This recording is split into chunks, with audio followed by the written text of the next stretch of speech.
Conhecer toda Minas Gerais. Vai ser um prazer ter o irmão aqui. A gente gostou muito lá do norte do Brasil. A gente passou ali um ano e meio em Benevides, Belém, né? Visitamos lugares em Belém e temos boas lembranças também, muito boas. Deixa eu ver aqui. Eu acho que aqui já está compartilhada a tela. Vou abrir a nossa apostila aqui, meu irmão.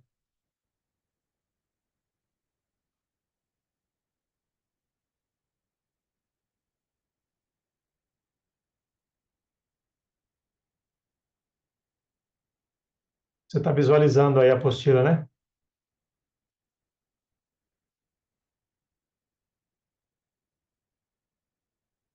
Agora eu não estou ouvindo o irmão. Deixa eu ver aqui. Perdão, fechei o áudio. Estou visualizando sim, pastor. Estou aqui no livro Transforming Christianity and the World. O irmão, desculpa, porque tinha alguns tão traduzidos e outros não me dei conta, né, de pôr tradução. Uns que Não, vinham não. sem tradução, não dei conta, mas Não, dá mas para. todo mundo compreende um pouquinho de inglês, a gente entende um pouquinho, vai entendendo, e é bom para treinar melhor o inglês. Vai treinando, né, irmão? O senhor estuda inglês, né? O senhor já é o Nós, fluente? Já é fluente? nós moramos lá quase 10 anos, né? Ah, então já A gente teve é uma segunda língua. segunda língua para nós, né? Para minhas filhas, meus filhos é a primeira língua, Bom. mas para minha esposa é também como a segunda língua, porque ela cresceu aqui, né? Ela é filha de missionários americanos, mas ela Hum. cresceu no Brasil. Mas o senhor é Mas brasileiro. sou brasileiro, sou paulista e crescido em Minas, Ah, legal. Eu sou de São Bernardo. São Bernardo. É. É, São Bernardo do Campo. tá certo, meu irmão. Eu vou colocar aqui então. Só que por alguma razão a tela minha não estava mostrando como estava ontem, mas enfim. Aqui estou em Esperança e Meu Sofrimento, Jürgen Moltmann. Tá ok. Jürgen Moltmann. Se o irmão puder fazer a leitura para nós. Claro, claro. Esperança em Meio ao Sofrimento, Jürgen Moltmann. Nasceu em Hamburgo, Alemanha, em 1926 e viveu até 2024. Olha, rapaz, ele viveu bem. Alistou-se no exército alemão durante a Segunda Guerra Mundial, foi capturado pelas forças britânicas e teve experiência em campo de prisioneiros. Voltou-se a reflexões sobre o sofrimento e esperança durante o cativeiro. Formado em teologia em Tübingen, Alemanha, e influenciado por Karl Barth, Paul Tillich e outros teólogos contemporâneos. Interessante como esses nomes vão Vão se, aparecendo, né? é, vão se repetindo. O Um que o senhor falou influenciou. sobre, o que o senhor falou sobre influência é bem marcante, bem marcante. Nós temos E cuidado a quem nós influenciamos e como influenciamos. exatamente. Com a experiência de guerra e de prisão, né? Isso explica um pouco por que que ele enfatizou essa teologia do sofrimento, né? Ó, esperança e meio ao sofrimento. Como isso mostra também, né? Fazendo um parênteses aqui, essas teologias surgiram não foi do vácuo, né? Elas surgiram de muitas vezes experiências pessoais, frustrações pessoais e foram desenvolvendo isso. O problema é quando você ah, interpreta a Bíblia à luz da sua realidade ao invés do contrário, né? Ah, mas muito bom aí saber dessa realidade desse autor. Vamos lá para os pensamentos, né? Ok. Teologia trinitária. A compreensão do Deus como Trindade enfatiza a comunhão e a relação, refletindo a importância das relações humanas. Teologia do sofrimento. O sofrimento humano é reconhecido e entendido à luz da crucificação de Cristo, que sofre com a humanidade. Libertação e justiça. A fé deve se traduzir em ações de justiça social e libertação. Teologia da esperança. A esperança é central na vida cristã, proporcionando uma resposta ao sofrimento e à injustiça. Ela está ligada à expectativa do reino de Deus e à renovação da criação. Teologia da criação. A relação entre Deus e a criação é fundamental. A responsabilidade humana inclui o cuidado pelo meio ambiente. Ecologia e esperança. A renovação da criação é parte do plano divino, incentivando uma ética ecológica e responsabilidade ambiental. Interessante como eles todos vão se bater nessa pauta, né? Interessante também como nós não temos o mínimo conhecimento desses homens, né, pastor, nas nossas igrejas. Talvez porque eles não sejam influência para nós, né? Como nós falamos, né? Por esse livro aqui ser um livro que está falando basicamente de cunho reformado, né? Então sai um pouco da nossa realidade, né? Nosso espectro teológico. Mas eu creio assim, nós devemos sempre aprender, né? Ler a respeito daquilo que nos cerca e entender muito do que acontece, o porquê que existem essas tendências, né? Então é sempre enriquecedor, né? Sempre é É verdade. valioso. A gente não pode se isolar, né? Tem que É verdade. conhecer. E interessante, bate e volta, né? Igual você falou. Bate e A, volta. a ecologia, porque uma coisa liga a outra, né? Eles estavam vivendo numa época difícil, uma época de talvez o topo, né? Da, do liberalismo, vieram do iluminismo, então as indústrias cresceram muito, às vezes até abuso, né? Por conta do trabalho. Por isso vem essas correntes, né, socialistas, de sindicato, de defender o trabalhador, por causa de abusos, né? Só que, É, interessante, um erro não pode levar ao outro, né? Mas é o sempre que acontece. Então, o abuso é erro, mas aí vai para o outro extremo, que vai para o lado social extremista, que você endeusa o socialismo. E aí, porque você vê que acabam com a natureza, porque exploram tudo, aí você vê uma ênfase na ecologia, né? Quase deificando, né? Essa coisa, igual ontem quem falou sobre isso, é a que Juliette. Juliette, sobre os veganos, essa tendência à onda, né? E nunca tem um equilíbrio, né? É sempre um extremo. É verdade. Acho interessante que, por mais que os discípulos, os apóstolos tenham sofrido como sofreram, nunca abraçaram essa pauta, mas eles estavam muito próximos de Cristo, abraçaram Cristo e a redenção. Então, isso já é quando o homem se afasta, se aproxima do sofrimento, mas se distancia de Cristo, e aí começa a criar coisas humanas para poder ter, quem sabe, ele mesmo uma redenção pessoal. É, muito bem falado, irmão. É isso mesmo. Qualquer teologia que se afasta do Deus, que deveria ser o centro, né? Você vai criar alguma outra coisa, vai virar uma idolatria, na verdade, vai ter outro Deus, né? Então você sempre tem que estar submisso a Deus, né? A teologia, logicamente, ao conhecimento de Deus, mas esse pessoal, essa turma, a maioria deles, né? Você vê que Verdade. eles tira Deus, desvaloriza a palavra dele, É, a já vai redenção criticar o dele. dogmatismo ali embaixo, né, no ponto 11. Exatamente. Nós paramos aí no 7, é isso? Isso. Pode continuar, A por favor. relação entre teologia e política através de um compromisso social. A teologia deve interagir com questões políticas e sociais, promovendo a paz e justiça. Paz e a justiça. Igreja como agente de mudança. A igreja tem um papel ativo na transformação social e na luta contra a opressão. Teologia da libertação. Enfoque na justiça social e compromisso com as questões contemporâneas. Solidariedade. A vida comunitária é central na fé cristã, promovendo a solidariedade entre os povos. E a crítica ao dogmatismo. Moltmann critica visões dogmáticas e defende um pensamento teológico que esteja aberto ao diálogo e à reflexão contínua. Aí quebra. É. Uma coisa é você estar aberto, né? Outra coisa é você ser influenciado. Aí que é difícil. É verdade. Na verdade, quando ele critica o dogmatismo, ele já se quebra aí. Ele aceita o dogmatismo, mas ele está aberto a ouvir as outras pessoas. Eu acho que é legal a dialética. E a dialética é na dialética que você, né, que a gente consegue defender. Aí vem uma boa apologia, você consegue até convencer. Mas ele criticar e complica, né, pastor? Mostra que ele não está aberto à verdade de Deus. Uhum. É, Produção: o livro Teologia da Esperança, 1964, explora a importância da esperança na vida cristã, sua relevância diante do sofrimento e a relação entre sofrimento e fé. A crucificação do Deus da esperança. Analisa o significado da crucificação de Jesus e suas implicações para a teologia da esperança. Teologia da criação. Examina a relação entre Deus e a criação, enfatizando a responsabilidade humana pela preservação do meio ambiente. Espírito da vida. Reflete sobre a ação do Espírito Santo e sua importância na vida, na criação e na libertação.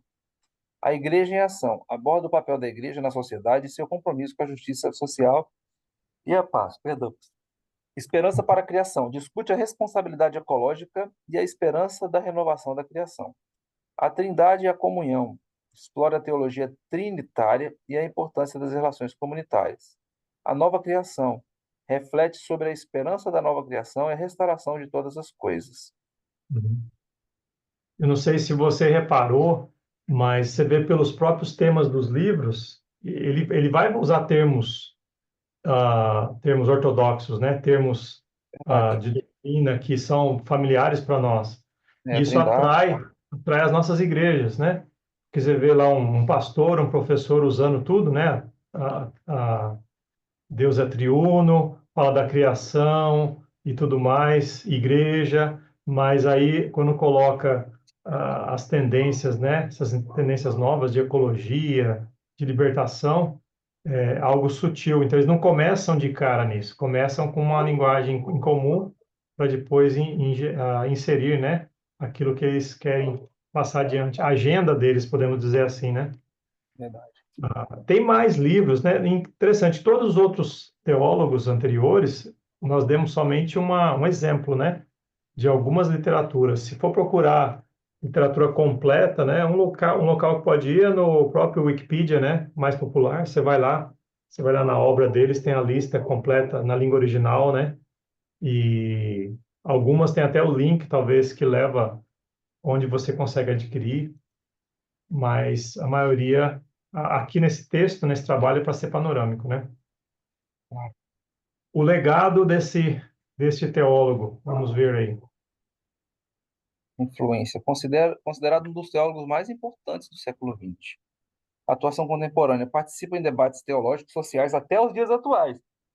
Aham. Ali, pelo que entendi, ele continua vivo ou Não, ele morreu? não é ele faleceu em 2024, né? Eu acho que foi essa data, então devia Esse atualizar esse ano. texto aqui. Ah, ok. Participou até 2024, né? Isso. Esperança como tema central. Introdução da esperança como resposta ao sofrimento da injustiça. Enfoque na justiça social. Conexão entre fé cristã e o compromisso com a justiça social. Teologia da libertação. Chegamos aqui, né, na É. teologia da libertação da Igreja Católica e o fundamento para eles. Uhum. Ativismo. Inspiração para a ação em prol dos marginalizados e oprimidos. Responsabilidade ambiental. Defesa de uma teologia que considera a sustentabilidade e a criação. Movimento ecológico. Contribuições para debate sobre justiça ambiental e a criação. Motivo ecológico. Contribuições para debate sobre justiça ambiental e ética ecológica. Crítica ao dogmatismo. Promoção de um pensamento teológico inclusivo e aberto a diferentes perspectivas. Misericórdia. Influência no ecumenismo. Contribuição para a unidade entre as diversas tradições cristãs. Ecumenismo. Nossa, esse foi terrível. Uma, só um parênteses, uma observação pessoal aqui, que você vê esses vocabulários, né, de inclusivo, ah, de você abrir mais para diálogo. Eu e minha esposa, a gente também oferece um treinamento para ministério com deficiência, né, pessoas com necessidades especiais, que agora não é usado esse termo no Brasil, né, deficiência, por causa do nosso filho, né, que ele tem autismo e síndrome de Down. Então a gente foi se interessando sobre o assunto, foi lendo, vendo ministérios lá nos Estados Unidos e vimos uma carência grande lá, mas principalmente aqui no Brasil. Então nós começamos a preparar um material, fizemos um treinamento e começamos a treinar as igrejas. E uma das coisas que a gente falava era essa palavra inclusão, a gente repetia muito, mas a gente percebeu que é muito usado pelos que rejeitam a Bíblia também. tá na moda você falar isso, né?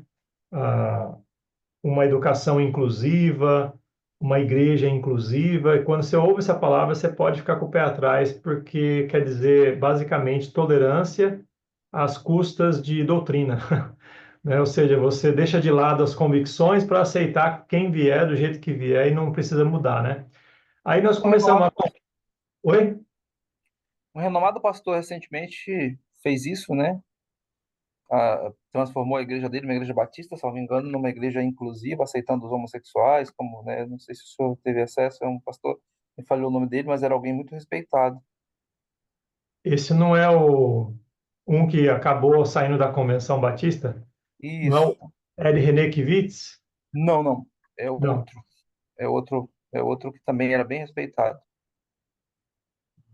É, Mas você ele, você ele vê que é abriu uma mesmo. certa tendência, é uma estrada, né, que você sabe o destino, né? Quando você entra por ali, ouve essa palavra inclusiva, você já fica. É, Nós mudamos, então, por causa dessa conotação, nós não falamos inclusão, nós falamos acolhimento. acolhimento. É Só que muito também mais. estamos descobrindo que o mundo já está Tá mudando, né? usando. Inclusão para acolhimento. Eu falei, e agora? O que a gente vai falar, né? Então, você sempre tem que ficar mudando o seu vocabulário para não haver uma Verdade. correlação. E a gente, Verdade. por causa desse ministério, infelizmente, irmão, existe realmente uma luta particular das famílias com deficiência, filho com deficiência, mas quem se aproveita disso são é a comunidade LGBT, basicamente, as minorias que dizem que são oprimidas, mas muitas vezes não é aquilo que elas querem, eles querem outras coisas, estão aproveitando dessa onda, né? Então a gente tem que tomar cuidado com esse tipo de vocabulário. Mas só uma observação pessoal, que eu acho que nas nossas igrejas a gente tem que ser cuidadoso com isso, né? Com o nosso vocabulário, inclusive. Não tem muito mais aqui falando dele, mas a gente pode passar adiante pro Wolfhard Penningberg aqui. Tem um vídeo que eu achei no YouTube, é que É, ele sobre o personagem anterior que a gente acabou de falar, e eu acho certo. interessante se eu colocasse aqui, mas eu teria que dar uma buscada. Se você me permite, Claro.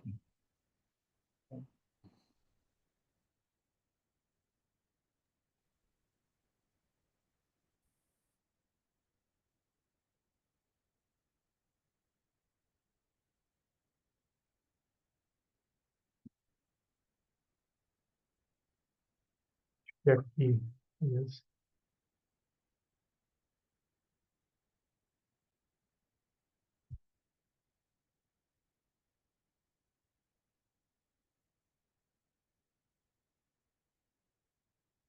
É, esse homem aqui, eu já ouvi um ou dois comentários de teólogos contemporâneos. Ele é reformado, né?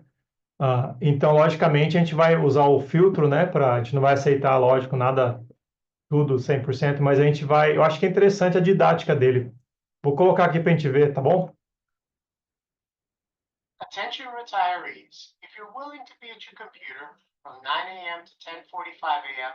Dia pentecostal, o século. Você tá aí, meu irmão? Tô assim, só fechei o áudio porque eu só tô trabalhando, mas tô firme aqui, tô acompanhando. Beleza. Então, eu vou abrir aqui, vamos ver quantos minutos são. 11 minutos.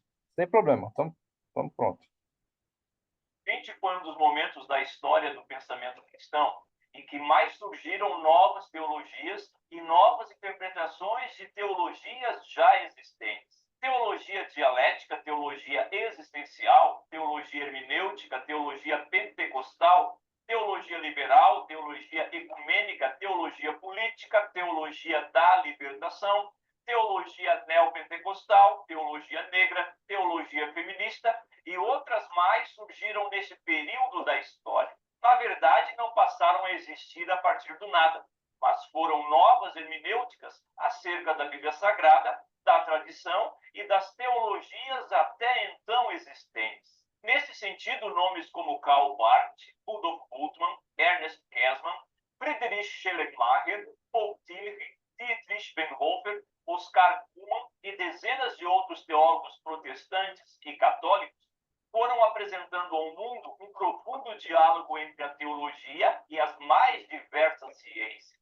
Ainda neste século, durante a Segunda Guerra Mundial, um jovem de 16 anos é recrutado para servir no exército alemão. E em 1945, após render-se ao exército inglês, passou pelos campos de prisioneiros na Escócia, Bélgica, Holanda e, por fim, na Inglaterra. Nesse difícil período de derrota, vergonha e sofrimento, diante dos transtornos e humilhações pessoais por ter sido um soldado alemão, ele tem uma experiência com Deus que determinará o curso da sua vida. Essa experiência lhe trouxe a esperança, que será muito nítida em sua teologia. Ainda vivo até aos dias atuais, Jürgen Moltmann trouxe ao mundo a sua teologia, a teologia da esperança. Então, fique comigo até o final desse vídeo, para você conhecer um pouco da vida e da teologia de Jürgen Moltmann.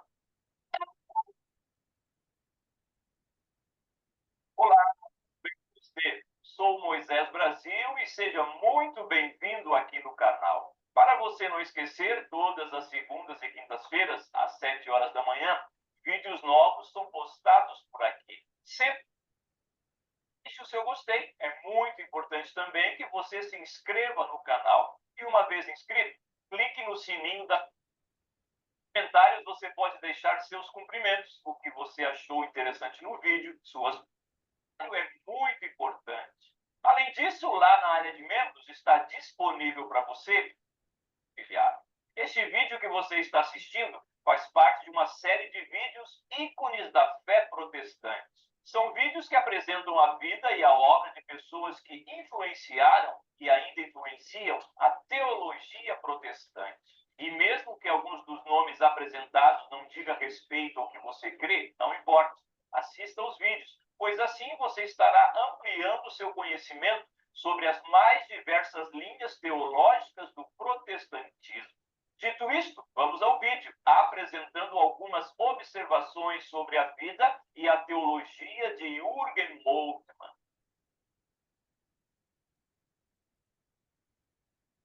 Jürgen Moltmann nasceu em 1926, em Hamburgo, na Alemanha. Ainda jovem, despertou o interesse pelas obras de Albert Einstein, o que lhe levou a estudar matemática e física na universidade. Como estudante, assim como os demais jovens da sua época, foi levado a crer na grandeza da Alemanha, alistando-se no exército alemão. Em 1943, com 16 anos de idade, estava em meio ao bombardeio inglês sobre Hamburgo, sua cidade natal. Já em 1945, com o avanço das forças aliadas, Moltmann se rendeu ao exército inglês em uma das florestas da Alemanha. Terminada a Segunda Guerra Mundial, soldados alemães foram levados para inúmeros campos de prisioneiros, espalhados por toda a Europa. Neste tempo, Moltmann passou pela Escócia, Bélgica, Holanda e Inglaterra, como prisioneiro alemão. E devido às atrocidades cometidas pela Alemanha durante a guerra, sentiu na própria pele as consequências da violência praticada por sua nação. Durante seu aprisionamento em Bergen-Belsen, um antigo campo de concentração alemão, Moltmann afirmou que o seu remorso era tão grande que muitas vezes ele sentiu que preferia morrer junto com muitos dos seus camaradas do que viver para enfrentar o que a sua nação havia feito. Mais tarde, agora como prisioneiro na Escócia, trabalhava na reconstrução das cidades destruídas pelos bombardeiros alemães. Já em 1946, foi transferido para o seu último campo de prisioneiros, o campo de North Kempis, localizado na Inglaterra. Nesse último campo de prisioneiros, o jovem alemão teve contato com a IMCA, a Associação Cristã de Moços, conhecendo muitos estudantes de teologia. Seu encontro com a teologia o levou a ler as obras do teólogo reformado norte-americano Reinhold Niebuhr. Ainda prisioneiro, teve uma experiência com Deus, onde seus questionamentos, abismo existencial, humilhações e transtornos pessoais foram curados diante do profundo silêncio divino. Não foi uma experiência extravagante, mas uma profunda e silenciosa experiência que lhe trouxe o verdadeiro sentido de sua existência. Esta experiência, em meio à humilhação, lhe trouxe o entendimento acerca do sofrimento e a esperança diante do caos. Com 22 anos, ao regressar para a Alemanha, deparou-se com a destruição do seu país e da sua cidade. Era uma destruição física, prédios, praças, escolas, hospitais, casas, etc. E uma destruição pessoal, em virtude da vergonha da derrota na guerra. Sua geração estava sem vida, sem objetivos e, acima de tudo, sem esperança. Nesse período, ingressou na Universidade de Göttingen, onde os professores tinham grande influência do teólogo protestante Karl Barth. Doutorou-se em 1952 e de 1952 a 1957 foi pastor da Igreja Evangélica de Bremen-Westphal. E em 1963 tornou-se professor na Faculdade de Teologia da Universidade de Bonn. No decorrer do tempo, foi nomeado professor de Teologia Sistemática na Universidade de Tübingen em 1967 e lá permaneceu até a sua aposentadoria em 1994. No ano de 1966, Moltmann publicou o livro Teologia da Esperança. A obra provocou certo alvoroço na época, onde também foi considerado uma obra de teologia política. Esta obra apresenta uma escatologia com hermenêuticas distintas das demais interpretações escatológicas tradicionais, ou seja, não é uma escatologia que diz respeito ao retorno de Cristo, do juízo final, Nova Jerusalém e etc. Pois para Moltmann, quanto ao futuro, o homem não deve olhá-lo passivamente, ele deve participar ativamente na sociedade. A tarefa da igreja não é apenas se informar sobre o passado, com a intenção de mudar o mundo. Para esse teólogo alemão, o futuro, a escatologia, é também pregar o evangelho de tal forma que o futuro se apodere do indivíduo e lhe impulsione a agir de modo concreto para mudar seu próprio futuro. O presente em si mesmo não é importante. O importante é que o futuro apodere-se da pessoa no presente. Além disso, a esperança da fé cristã é a esperança na ressurreição do Cristo crucificado. A esperança e a fé dependem uma da outra para permanecerem verdadeiras e substanciais. E é através dessa esperança e desta fé que se pode encontrar uma consolação diante do sofrimento. Assim, a esperança e a fé são as respostas de Deus diante do sofrimento humano.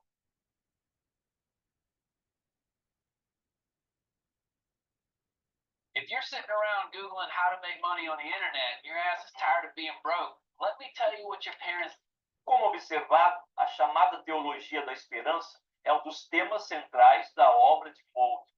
Embora essa teologia tenha o seu papel singular nos tempos da Alemanha destruída pela guerra, no entanto, ela recebe ainda hoje inúmeras críticas por parte de teólogos mais conservadores, que a reportam como uma teologia de libertação, ou seja, uma teologia que tem alguns aspectos do marxismo. Além da teologia da esperança ser atribuída a Moltmann, há em sua obra o que é chamada de teologia trinitária, isto é, a ideia de abandonar o pensamento de Deus como sujeito único e absoluto e adotar a ideia de Deus no sentido trinitário, como a unidade do Pai, do Filho e do Espírito Santo. Nesse aspecto, a obra Trindade e Reino de Deus apresenta o pensamento de Moltmann discorrendo sobre muitos aspectos da Trindade, inclusive sobre o discutido tema da passionalidade de Deus, isto é, a possibilidade de Deus sofrer. Nesse tema da paixão de Deus, Moltmann aborda Deus como amigo, como pai, como marido enganado por Israel, um Deus zeloso, irado e sedento de amor. Para Moltmann, Deus é um Deus que sofre com Israel quando enviou o povo cativo para a Babilônia. Assim, no aspecto trinitário, para Moltmann, Deus sacrifica-se a si próprio eternamente. Um exemplo desta aflição de Deus é a crucificação de Jesus, onde o próprio Deus, no aspecto trinitário, sofre em virtude da sua paixão, pelo ser humano. Embora a teologia de Moltmann seja rejeitada por segmentos cristãos mais conservadores, em virtude dos seus aspectos de libertação, contudo, sua abordagem sobre a esperança e sobre a Trindade devem ser observadas detalhadamente. Em um mundo atual onde a expectativa se esvai gradativamente e a ideia de Deus indiferente ao sofrimento humano ainda permanece, conhecer um pouco acerca da teologia da esperança e sobre o sofrimento de Deus ainda são respostas a este. Quem lida com a teologia precisa saber comer a carne do peixe sem engasgar-se com as espinhas. Muito obrigado por ficar até aqui no vídeo. Um abraço. Chegou um povo bonito aí, pastor. Como que é, irmão? Chegou um povo bonito aqui, ó. Ah, tá. Vamos olhar quem que é. Vamos ver quem está na Boa sala noite de a aula. todos. Ah, que O joia. Eduardo Prazer. e a Boa Juliette. noite, irmão Eduardo. Boa noite, irmã Juliette. Boa noite, pastor. Boa noite, irmão. Joia, bem-vindos. A gente acabou de colocar um vídeo que foi finalizando sobre o texto que lemos, né, de Jürgen Moltmann, esse teólogo alemão, da teologia da esperança, né? Então, esse vídeo aí, várias vezes ele falou, né, sobre o ponto de vista protestante. De novo, né, esse vídeo foi usado somente para critério didático, né? E mesmo que nós não somos, né, não nos consideramos protestantes, né? E ele até se referiu aos mais conservadores, eu acho que ele quis dizer a gente, ah, que a gente percebe que essa teologia da libertação está bem aí entranhada na mentalidade, nos pensamentos desse teólogo, né? Então, só para os irmãos saberem. Então, vale a pena a gente assistir comentários, pontos de vistas e filtrar o que é bom, né? Deixa eu ver aqui. Aqui, ó. Muito bem. Agora nós vamos falar sobre o outro personagem, mas antes disso, vocês têm algum comentário? Eu não sei que ponto vocês chegaram aí do vídeo. Algum comentário a respeito deste teólogo?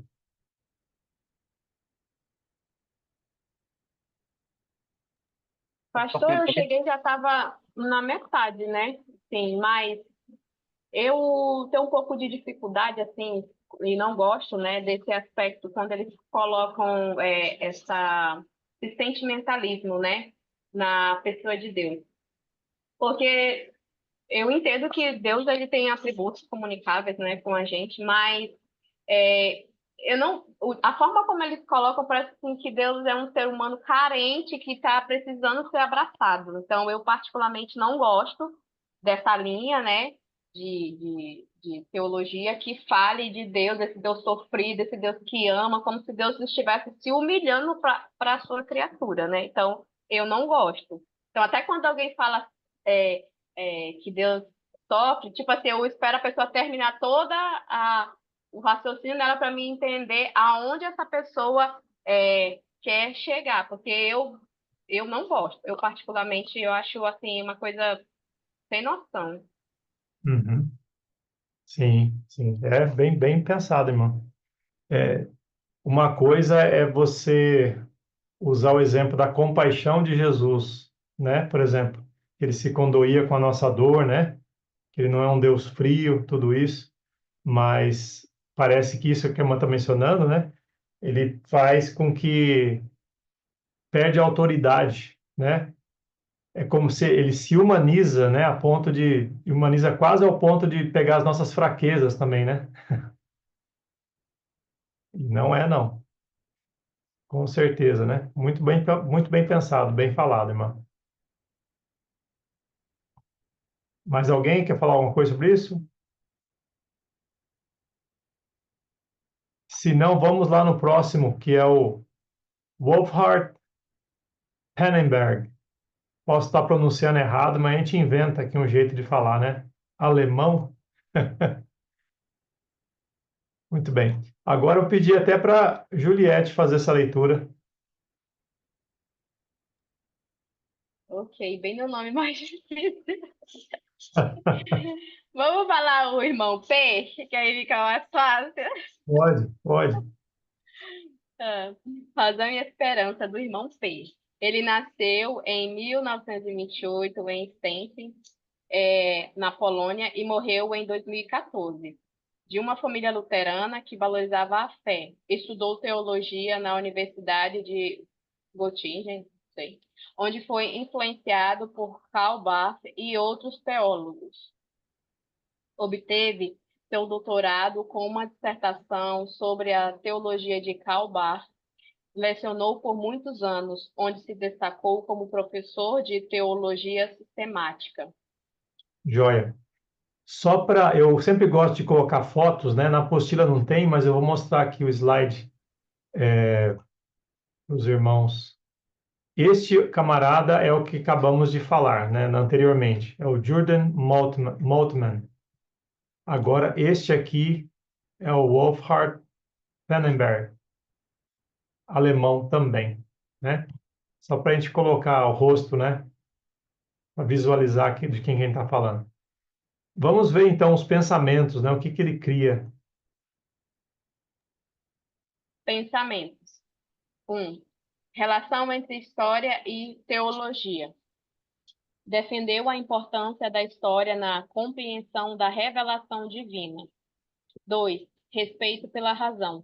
Enfatizou a racionalidade da fé e a necessidade de diálogo entre teologia e filosofia. 3. Escatologia. A ressurreição de Cristo como um evento histórico que garante a esperança futura. Bem, logicamente tem mais a se falar dele dos pensamentos, né? Mas isso aí é o resumo. E com relação aos livros, né? As publicações dele, podemos aí de um em um, irmão. Pode ler, por favor. Produção. 1. Livro Teologia Sistemática, de 1991. Uma obra abrangente que apresenta uma visão sistemática da teologia cristã. 2. Livro A Revelação como História, de 1968. Analisa a relação entre revelação e história, argumentando que a história é fundamental para a teologia. 3. Livro Faith and Reality, de 1977. Examina a relação entre fé e a realidade, discutindo como a fé cristã se relaciona com a razão e a experiência humana. 4. Anthropology and Theological Perspective, de 1999. Explora a relação entre a teologia e a antropologia, ou seja, o estudo da natureza humana à luz da revelação cristã. Bem, já deu para perceber que esse teólogo, ao invés de ficar focando em outras ciências, né? Como, por exemplo, a criação, a ecologia, a filosofia, com muita ênfase, né? Ele tem uma ênfase na história, o que eu acho que é muito legal.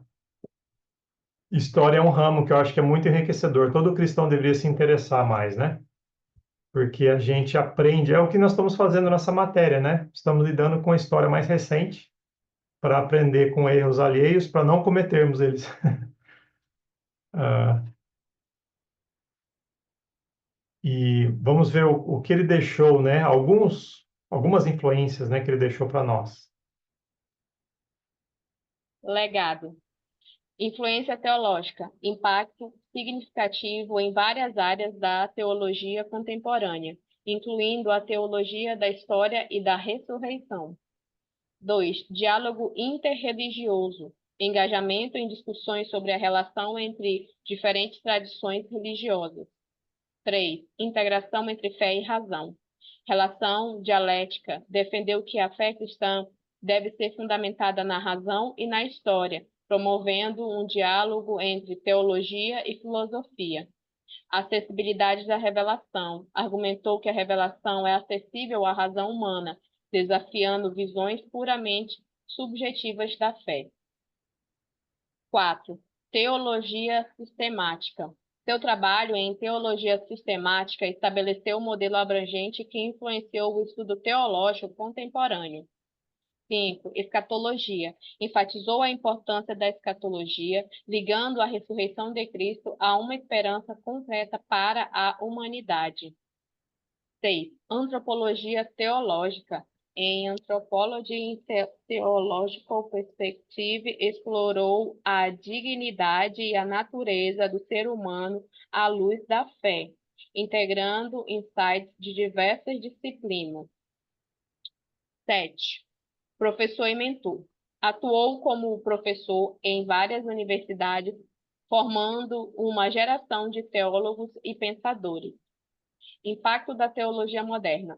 Suas ideias continuam a influenciar teólogos, acadêmicos e estudantes em questões de fé, razão e a relação entre cristianismo e cultura. Relevância contemporânea. Seu enfoque na história e na razão mantém relevância nas discussões teológicas atuais. Bem, não tem muito, né, a respeito dele. Na verdade, nesses capítulos aqui, irmãos, desse livro, esse livro ele trata de uma forma menos, como posso dizer assim, sistemática, né? A apostila está no formato sistemático, dividido por categoria, subcategoria. O livro não, ele dá um título e ele fala um pouco assim do assunto principal que vai tratar aquele capítulo, mas geralmente tem alguma experiência, tem uma ilustração, tem uma citação de outro autor, né? Então, tem que mastigar e traduzir para um formato assim, né? Mas é muito legal quando vocês receberem o livro, vocês darem uma olhada em cada um desses teólogos, né? E saber os detalhes, né? Que foram colocados. Porque a melhor maneira de ser fiel teria que copiar e colar o livro inteiro aí em cada capítulo, o que não é possível, né? Mas eu achei esse teólogo aí, a meu ver, né, ele tem uma visão bem mais coerente com aquilo que nós acreditamos também, né? Nunca vai ser a mesma coisa, uma coisa ali, aqui ou ali a gente vai divergir, mas ele tem uma visão mais ah, mais fiel, por exemplo, de usar a história como uma ferramenta, né, de correlação com o cristianismo. Agora nós vamos falar desse personagem aí, que ele é o precursor da teologia da libertação. Então aqui a gente vai ver mais direto mesmo. Antes foi só mencionado, né, naquele monte, qual que é o nome dele mesmo? Deixa eu pegar aqui. Jürgen Moltmann. É isso mesmo, Jürgen Moltmann. Ele tinha uma tendência liberacionista, né, da teologia da libertação, mas era meio tímido, né? Agora, esse camarada aí é o que vai levantar a bandeira, né? E depois vai me falar um pouquinho também do Leonardo Boff, mas isso é mais no contexto brasileiro, né? Mas aqui é onde começou, basicamente. Eu vou pegar a foto dele. E Gustavo Gutierrez, é um peruano que está vivo até hoje. Eu procurei isso aqui na internet, né? Apareceu no Wikipedia e não mostra a data de falecimento. Então, não sei a idade, quanto que daria. Está com 90 e pouco, vai fazer 100 anos, né? Daqui a alguns anos vai fazer 100 anos, né? Nós estamos 96 anos, né? 96, né? Então, e eu não sei quão lúcido ele está, né? Se ele está ensinando ainda o que acredita. Imagino que sim. Mas vamos lá para... Não, é aqui mesmo. Postila. Muito bem. Agora eu vou pedir para o nosso irmão, quem que está aí? É o Eduardo? É o Eduardo. Eduardo tá aí. O Eduardo. O Eduardo poderia começar a leitura desse Gustavo? Vamos lá. Praxis Libertadora, Gustavo Gutierrez, biografia. Nascido em 1928, em Lima, Peru, estudou filosofia e teologia em universidades no Peru e na França, onde foi influenciado por pensadores como Karl Rahner. Sacerdote católico, é um dos fundadores da teologia da libertação, e busca a justiça social a partir da perspectiva cristã. Pensamento. 1. Teologia da libertação. Defende que a fé cristã deve se comprometer com a luta contra a pobreza e a opressão, promovendo a dignidade humana. 2. Preferência pelos pobres. A opção pelos pobres é central em seu pensamento. Ele argumenta que a espiritualidade deve se manifestar em ações concretas em prol dos marginalizados. 3. Interpretação bíblica. A leitura da Bíblia é feita à luz das realidades sociais e políticas, buscando uma teologia contextualizada. C. Produção. Principais obras. Livro Teologia da Libertação, 1971. Fundacional para o movimento fundamental, né? Para o movimento, apresenta os principais da teologia da libertação. B. Mais de 30 obras. Eu vou fazer aqui, irmãos, eu vou interromper você um pouquinho, desculpa. Eu vou ir naquele link que mostra no Wikipedia, porque a gente pensa, né, que ele só escreveu essa Teologia da Libertação, né, que é o mais famoso, mas ele escreveu tanta coisa, eu fiquei assustado até de ver quanta literatura. Vou voltar aqui só um momento.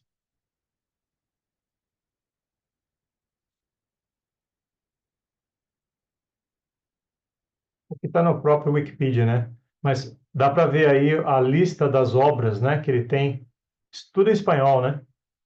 Agora eu não sei quantos deles estão traduzidos para o português, se tem alguma traduzida para o inglês.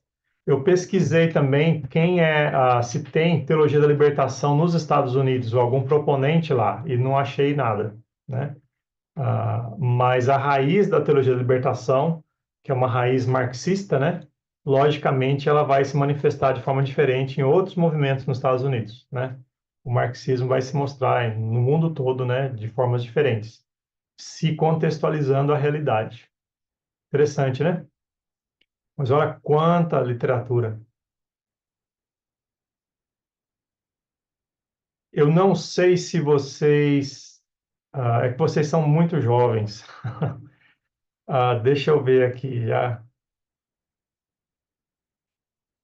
Quem é o mais velho dos alunos aí? É o Amado, pastor, que tá com 60. Eu tô. Da pergunta, Sou eu, pastor. Eu tô com 40, vou fazer 50 esse ano. 50 esse ano. Muito É, os bem. outros tudo novo. A Juliette tem 20, o Eduardo deve ter uns 25. O Amado Talvez 40, você, 44. 44, talvez você lembre, irmão, da Igreja Católica com aquelas campanhas da Sim, fraternidade, sim, né? lembro muito bem. aqui ainda tem, eu estudei em igreja católica, e todo ano a gente fazia, quando eu estudei, né, lá em 1900 e Bolotas, a gente fazia a campanha da fraternidade, tinha um tema central, aqui ainda funciona. Funciona, né? Porque eu vou até colocar uma música ilustrativa, né? De como que estava enraizado na Igreja Católica e doutrinando o Brasil todo e nós nem percebíamos, né? Deixa eu ver se eu acho aqui. Esse problema no meu computador, eu instalei algum programa há um tempo atrás e deu algum defeito e eu não consigo descobrir que programa que é. Aí fica mostrando essas mensagens. Mas enfim, deixa eu ver aqui.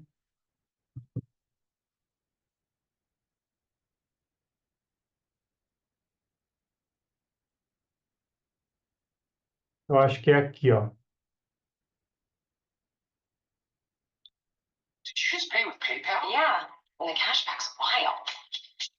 Presta atenção na letra da música, né? Até a melodia, parece que ela hipnotiza a gente. É tudo bem pensado, né?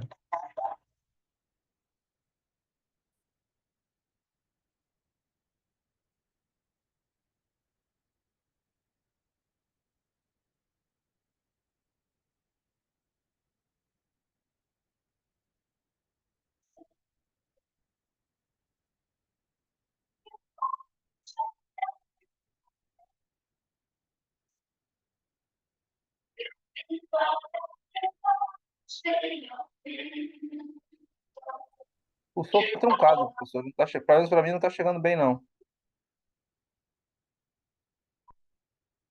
Vocês estão ouvindo? Não estou Não, ouvindo bem. Não estou ouvindo bem, não. não tô ouvindo, não. Ah, tá. Não sei como é que eu faria a mudança aqui. Mas, enfim. O vídeo vocês ouviram bem. O vídeo anterior que eu passei para vocês, Sim, deu para ouvir bem. mas a música não tá. Interessante. Por que será que não está? Ok, deixa eu ver se eu consigo fazer uma coisa aqui.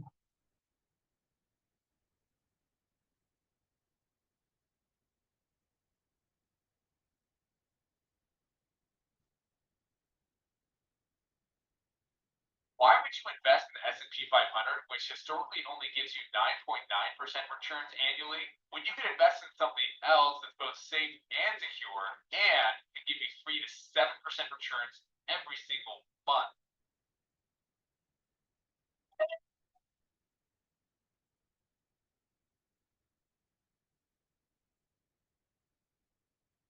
Vocês estão ouvindo agora melhor?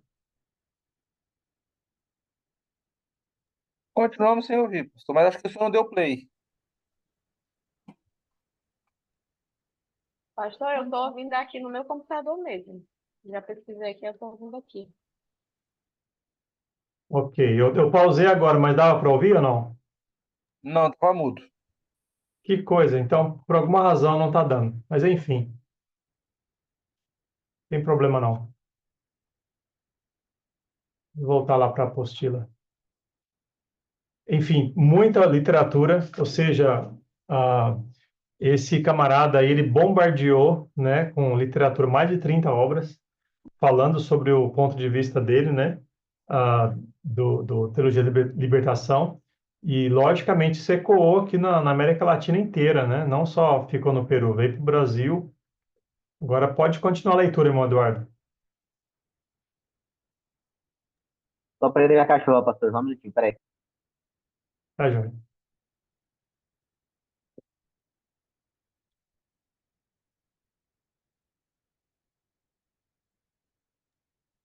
Vamos lá. Ah, delegado, né? Vamos lá. É, ele Um, escreveu artigos, né? impacto, artigos. Ah, sim, em cima. 2. Artigos e ensaios. Gutierrez escreveu numerosos artigos e ensaios que abordam a interseção entre fé e justiça social. Legado. Impacto na teologia. Gutierrez é considerado um dos teólogos mais influentes do século XX, especialmente na América Latina, e inspirou muitos movimentos sociais e religiosos. Diálogo ecumênico. Suas ideias têm sido discutidas em diversos contextos ecumênicos, promovendo a unidade entre diferentes tradições cristãs em torno da justiça social. Contribuição do trabalho. Continua ativo em sua pesquisa e militância, sendo uma voz relevante nas discussões sobre pobreza, exclusão e justiça até os dias de hoje. É. Só que é relevante em que sentido? Positivo ou negativo, né? Com certeza negativo, né? Por causa do ponto de vista. Interessante que eu já lendo a respeito, né, e pesquisando, que o problema dessa teologia, ela é hermenêutica, né? É a maneira como se traduz a teologia. Eles vão criar um entendimento todo próprio do que a Bíblia fala, do que a Bíblia é, e vão usar a mesma Bíblia, mas eles vão interpretar de forma diferente, porque eles estão partindo de um pressuposto e impondo nas Escrituras, né? Eu vou colocar para vocês. Peraí, só um minuto. Eu espero que vocês consigam ver agora, porque eu tenho um vídeo que vai falar um pouquinho dessa teologia e a correlação com a teologia do ministério, como é que é? Da missão integral, que também é bem falada e tem uma correlação, né? Mas são distintas uma da outra também, mas tem a mesma origem, podemos dizer assim, origem hermenêutica. Então, eu vou fazer o seguinte, eu espero que vocês consigam ouvir. Vou colocar aqui. Não sei quantos vocês conhecem, acho que é Iago Martins. Vocês já ouviram esse programa na internet? Já ouviu? Ele também é de tradição reformada e agora eu acho legal também a gente ouvir, avaliar, né? Filtrar, mas ele pesquisa bastante e ele falou sobre essas duas teologias, né? Eu acho que vale a pena ouvir. É um vídeo um pouquinho longo, mas pelo menos umas partes dele que eu queria com certeza ficar a parte da aula aqui para a conclusão dessa matéria, desse assunto, né, do Gustavo Gutierrez. Duas correntes teológicas muito polêmicas no Brasil e no mundo, mas principalmente nesse cenário latino-americano, tá? Só vou pedir que vocês façam um joia na tela se vocês estão ouvindo. Tá ouvindo? Tá. Teologia da libertação e a teologia da missão integral são, respectivamente, teologias políticas próprias do catolicismo e do protestantismo. A teologia da libertação cresceu dentro do catolicismo romano e a teologia da missão integral cresceu dentro dos movimentos protestantes. Quais são os problemas que essas duas teologias têm em comum? Certamente, um dos principais problemas é o problema de hermenêutica. É o modo como eles chegam à escritura. Tanto teólogos da missão integral como teólogos da libertação usam o que nós chamamos de mediação socioanalítica. Essa é a linguagem que eles mesmos usam para estabelecer as suas metodologias de leitura da Escritura. O vídeo de hoje é um trecho da aula que a gente deu na Escola de Teologia sobre como fazer teologia política. Foi uma transmissão de 2h30. Eu separei um trecho aqui explicando os problemas da hermenêutica da teologia da libertação, da teologia da missão integral, em ser importações de movimentos de esquerda para a hermenêutica. Isso não é teoria da conspiração, isso é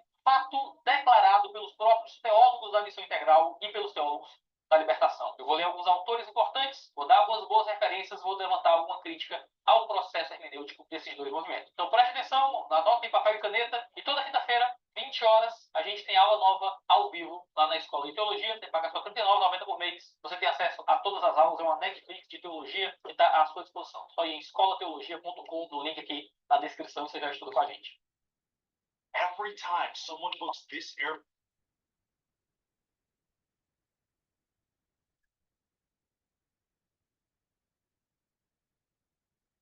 Você já deve ter ouvido falar sobre teologia da libertação. A teologia da libertação é formada em circunstâncias intelectuais motivadas por um aprofundamento e expressão de ideologias políticas de esquerda que viam o subdesenvolvimento de uns países como o subproduto histórico do desenvolvimento de outros países. Tá? Escreve isso Gustavo Gutierrez no seu livro Teologia da Libertação. Para os teólogos da libertação, a desigualdade entre o chamado primeiro e terceiro mundo era radicalizada por relações de dependência, de forma que apenas uma análise de classes, oriunda do marxismo, poderia entender corretamente como funciona o relacionamento entre oprimidos e dominantes. O Gustavo Gutierrez vai escrever na página 87, seu livro Teologia da Libertação.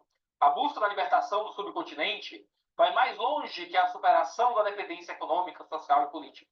Consiste mais profundamente em ver o devir da história, que é uma linguagem bem platônica, né? O devir ao mundo real. O devir da humanidade como um processo de emancipação do homem ao longo da história, orientado para uma sociedade qualitativamente diferente, na qual se sinta o homem livre, que toda servidão seja o artífice do seu próprio destino. Né? Dessa forma, sendo encorajado pelo Concílio Vaticano II, em sua abertura a práticas eclesiais tidas como inovadoras, mas politicamente posicionadas, a construção teológica da teologia da libertação teve como nascedouro e campo de atuação prática os crescentes movimentos sociais de inspiração socialista dos anos 60. A gente pode citar o trabalho da educação popular vinculado a Paulo Freire, as comunidades eclesiais de base, o movimento de educação de base e a ação católica especializada, principalmente com a juventude universitária católica, a juventude estudantil católica e a juventude operária católica. Como Luiz Alberto Gomes de Souza nota muito bem, foi no Brasil e mais precisamente na JUC, no início dos anos 60, que muitas das instituições do que constituiria mais tarde a teologia da libertação latino-americana começaram a concretizar-se com muito processo ligado à prática e, sobretudo, a uma prática política. Eu tenho um livro aqui, esse aqui, do Jun Mo-sung, Teologia e Economia, Repensando a Teologia da Libertação e Utopias. Tá? Esse livro foi publicado pela Fonte Editorial, a versão que eu tenho aqui é de 2008. Tá? 2008. Jun Mo-sung, ele é um teólogo brasileiro, muito, pelo menos ele é situado no Brasil, deve ter alguma ascendência estrangeira, não sei se ele é nativo, naturalizado brasileiro exatamente, mas ele é muito querido por pessoas mais à esquerda. E ele escreve esse livro sobre teologia da libertação. É um livro bem problemáticozinho, tá? Bem chatinho. Mas ele escreve muito sobre essa questão de como a teologia da libertação é fundamentalmente uma teologia socialista. Na página 76, ele diz o seguinte, falando também sobre Gustavo Gutierrez. Gutierrez fala da necessidade da construção da sociedade socialista via revolução social para superar a dependência e conseguir um desenvolvimento autônomo. Veja, então, para ele, a teologia da libertação, que na leitura que ele faz de Gustavo Gutierrez, é que a teologia da libertação é a busca pela construção de uma sociedade socialista. Ele vai dizer como a teologia é a fé em busca de sua compreensão para orientar, assim, a praxis histórica. Assim, se ela nega a fazer um julgamento teológico, isso é, a invocar a palavra de Deus acerca de uma realidade política, sob o pretexto de que a ciência não pode demonstrar o que o futuro será, sem dúvida alguma, afasta-se claramente da função profética. Ele vai dizer que perante opções como capitalismo e socialismo, está em jogo fragmentariamente, se quisermos, o próprio reino escatológico, cuja realização e revelação do universo inteiro espera, gemendo. Por isso, ele conclui dizendo que o trabalho teológico latino-americano se encaminha nessa direção. Então, o trabalho da teologia da libertação, segundo o Gil Bolsung, é um trabalho socialista, é um esforço politicamente qualificado, certo? Politicamente qualificado como um esforço de esquerda, certo? Claramente socialista no seu processo de fazer teologia da libertação. O Clodovis Wolff tem um livro chamado Teologia e Prática, Teologia do Político e suas mediações, onde ele vai explicar esse processo de fazer teologia política também. Eu tenho aqui Clodovis Wolff, é um livro muito raro, esses livros são muito raros, difícil de encontrar, carinhos, edições muito antigas. Teologia e Prática, Teologia do Político e suas mediações, do Lawrence Boff, certo? Da editora Vozes. A edição que eu tenho aqui em casa é a segunda edição de 1982. Já tinha nascido em 82, Alex? 87? Foi em 92. 82, 10 anos, esse livro aqui tem 38 anos. Esse papel aqui tem 38 anos, certo? E ele vai justamente entrar nesse processo de construir essa teologia do político. Ele fala que o objeto dessa teologia, na página 25, é o político. Né? Ele vai dizer que, da parte do objeto, o político, é preciso dizer que é fornecida a teologia do político pelas ciências que se relacionam com ele, isto é, as ciências sociais. Esta operação teórica de assunção dos resultados dessas disciplinas pela e na prática teológica traz o nome de mediação socioanalítica. Ela será responsável pela construção do objeto teórico material da teologia do político, mesmo que formalmente essa etapa possa ser considerada como sendo ainda pré-teológica. Em todos os casos, esse momento representa certamente uma condição fundamental para a produção de uma teologia do político, e a esse título faz parte constitutiva do processo total de produção dessa mesma teologia. Então, irmãos, eu queria só pausar um pouco para comentar até esse momento, até esse ponto aqui. Vocês viram a correlação que ele fez, né, provando em literatura deles mesmo, né, com a política, com filosofia socialista ou com a ideia socialista, né, de implantar. Então, alguém já tinha isso, já sabia que era assim mesmo. A teologia da libertação, ela é descaradamente envolvida com esquerda e com socialismo. Sim, pastor, ela é totalmente marxista. Eu conheci um padre aqui que trabalhava com direitos humanos e tinha essa ideia. Ele, ele até anunciava que tinha que proteger, tinha que pregar para os presos, porque Deus mandou cuidar dos presos. Eu falei, o meu pai, os presos que eram bem diferentes dos presos de antigamente dos presos de hoje, né? Os presos ali eram os presos cristãos.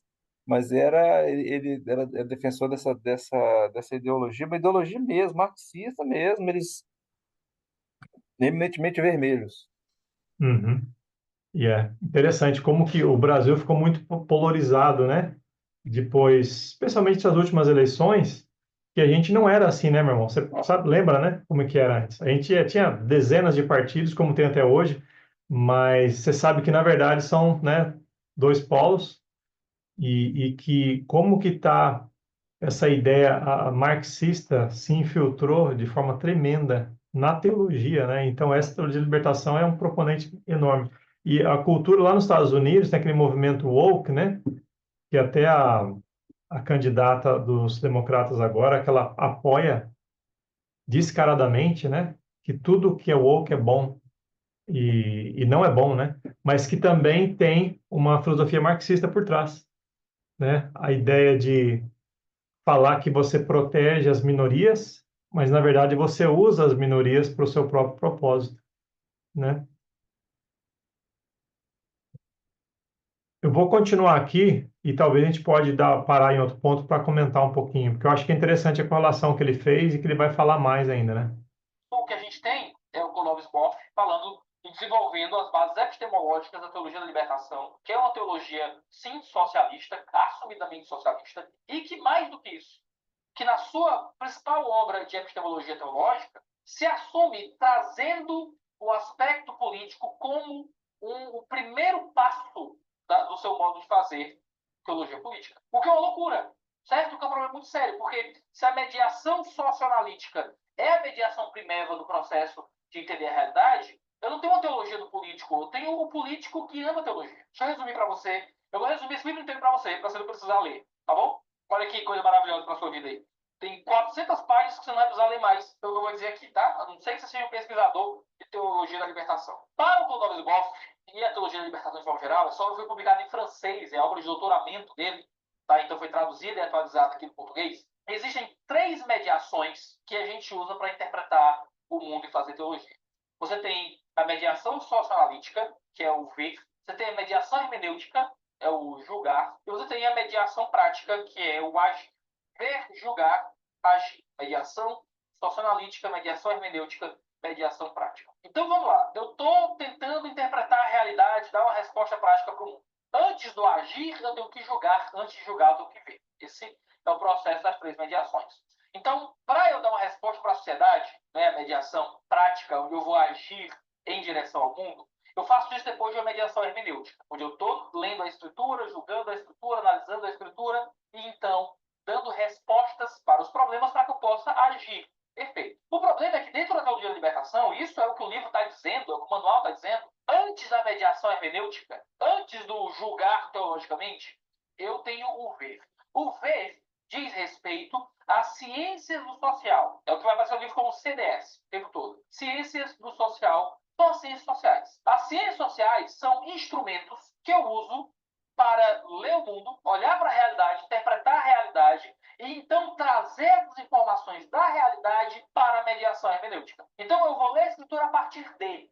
Então eu leio os problemas sociais, vejo o problema do subdesenvolvimento, que era a grande questão que incomodava os grandes autores da teologia da libertação. Existem países ricos e países pobres. Isso é por causa da exploração. Precisamos de respostas de viés socialista. E assumindo isso, eu trago isso para a minha leitura da Bíblia. Eu pego todas essas informações que eu assumi politicamente e assumindo politicamente e aceitando politicamente, eu jogo isso como uma lente de leitura da Escritura. Veja, então o meu esforço de fazer a teologia do político se torna um esforço de fazer a Escritura se submeter à minha agenda política.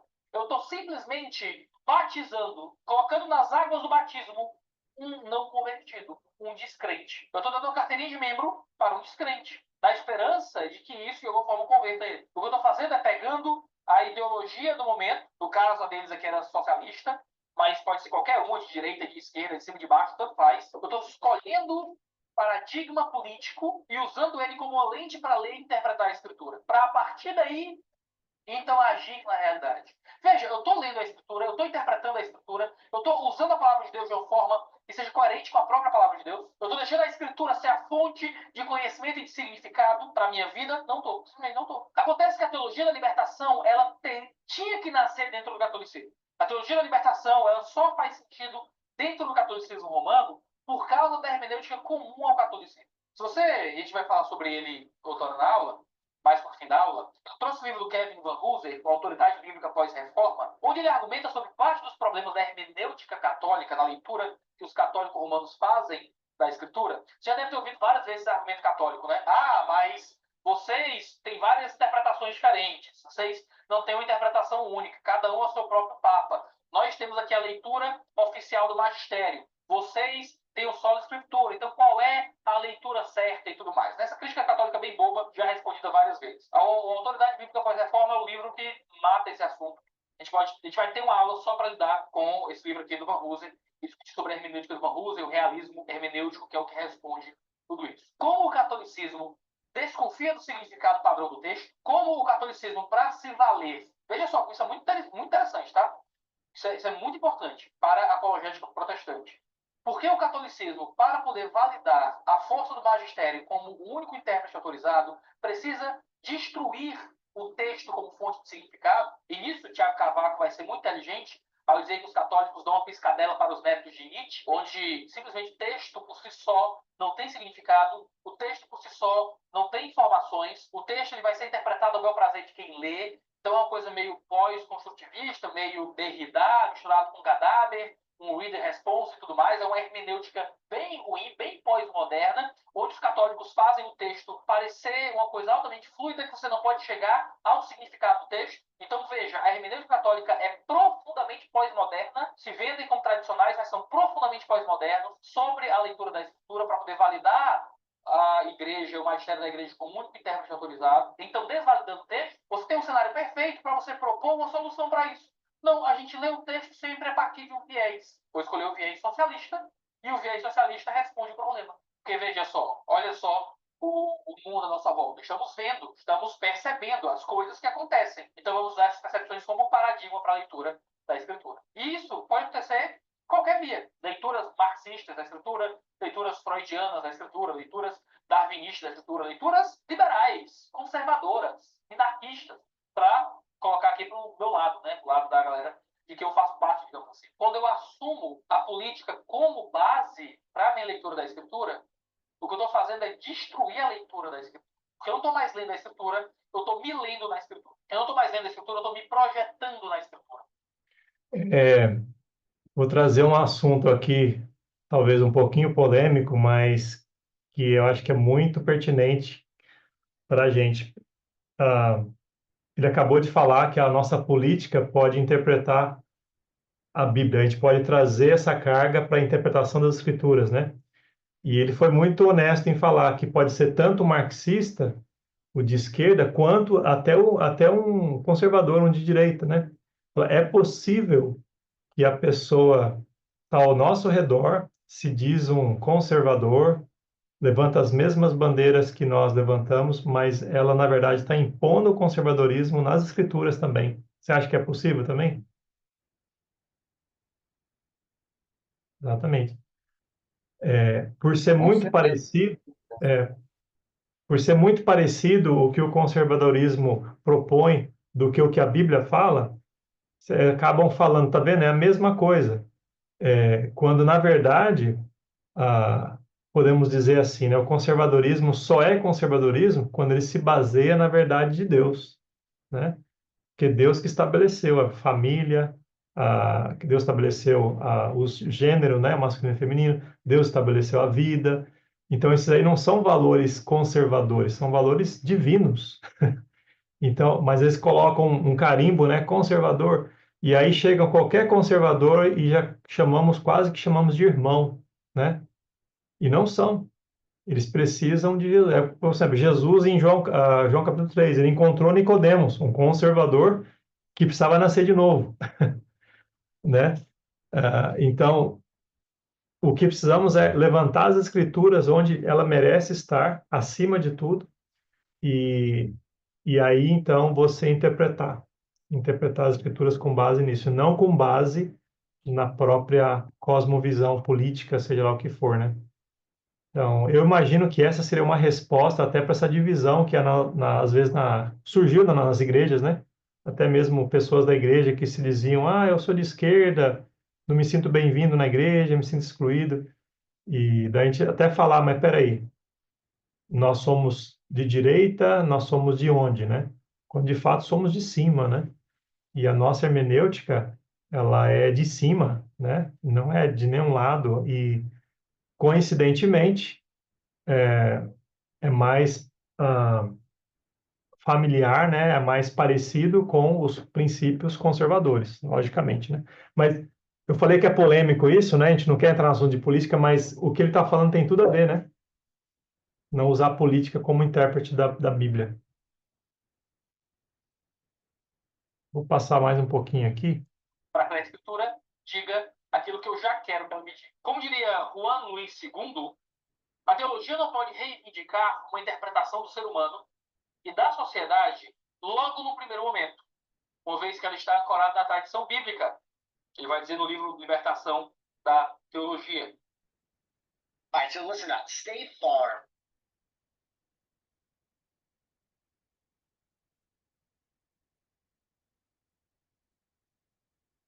Categorias teológicas, o teólogo da libertação faz uso da mediação socioanalítica, o uso das ciências sociais como um recurso para interpretar o mundo. Então, a TDL crê que as categorias teológicas não possuem a instrumentação necessária para a captação da realidade, de forma que precisa ouvir as disciplinas que tratam disso. As ciências sociais, então, entram como matéria-prima do processo teológico, a nível do seu objeto material.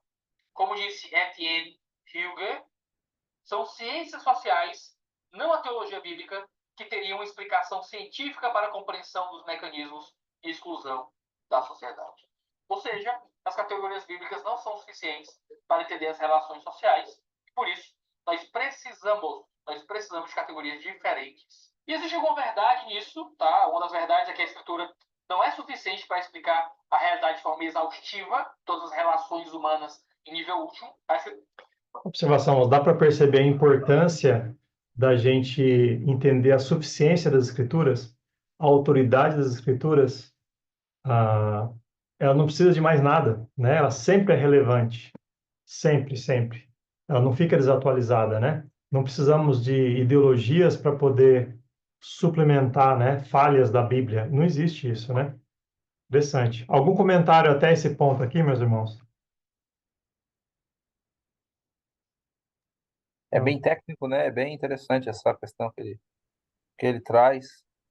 Ou seja, a leitura da Bíblia por meio de uma ideologia, a Bíblia passa a ser uma mera muleta para comprovar o que eles dizem. Então, não, como o senhor falou bem, nada de suficiência da Bíblia, mas uma muleta para comprovar o que eles dizem é o ser humano, o antropocentrismo, como lembrou o Amaro ontem. Uhum. Bem falado, meu irmão.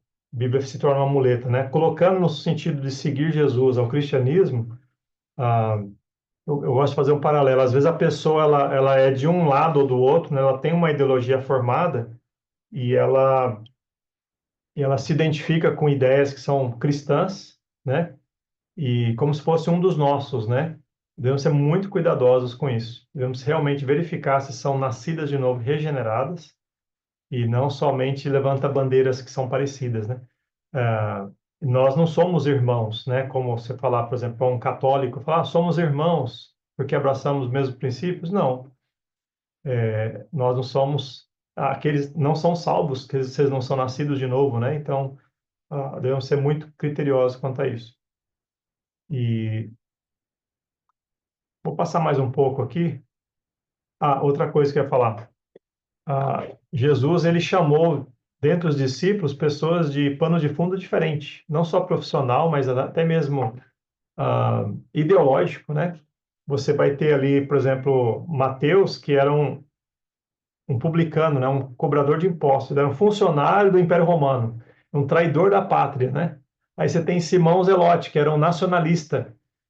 Hoje você pode fazer paralelos, né, com até partidos políticos, né, do mais.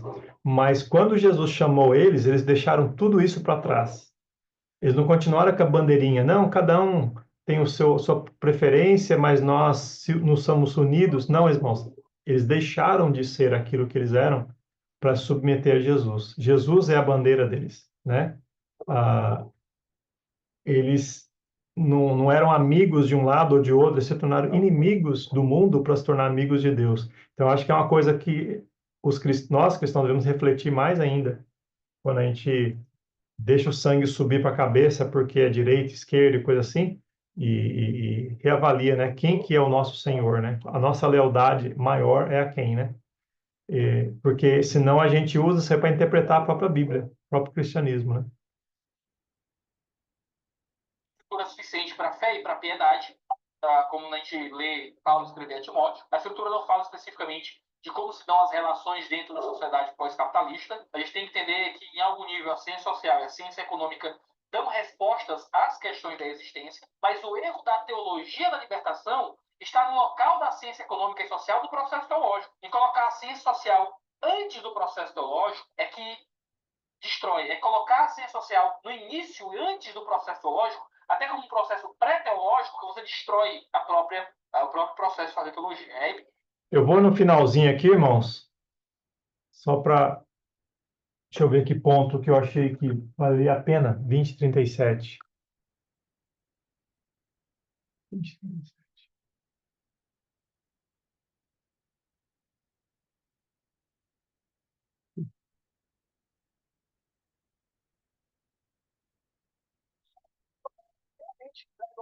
Você espera. Estou falando com você. De análise da realidade foi usado e importante para vários teólogos da missão integral. Um brasileiro muito conhecido é Carlos Queiroz, ou Carlinhos Queiroz.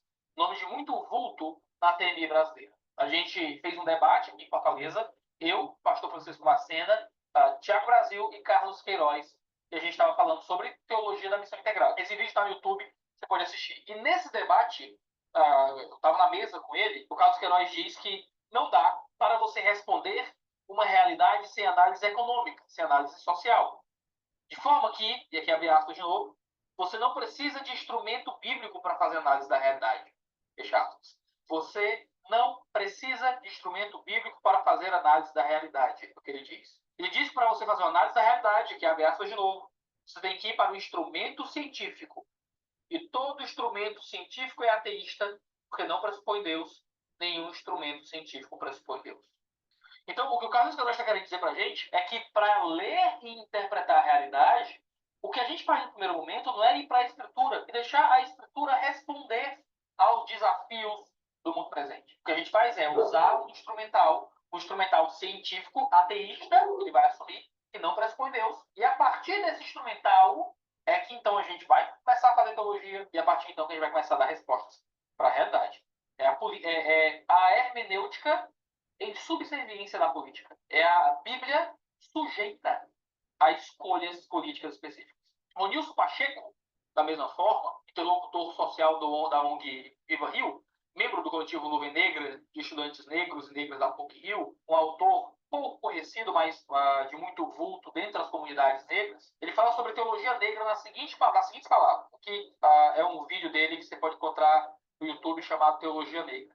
Ele diz o seguinte: a omissão no limite à indiferença e, às vezes, a conivência dos cristãos brancos dos Estados Unidos, da Igreja Branca dos Estados Unidos, sobretudo do Norte, com relação a todo o sofrimento do povo negro dentro do contexto da segregação racial. Está falando desse contexto.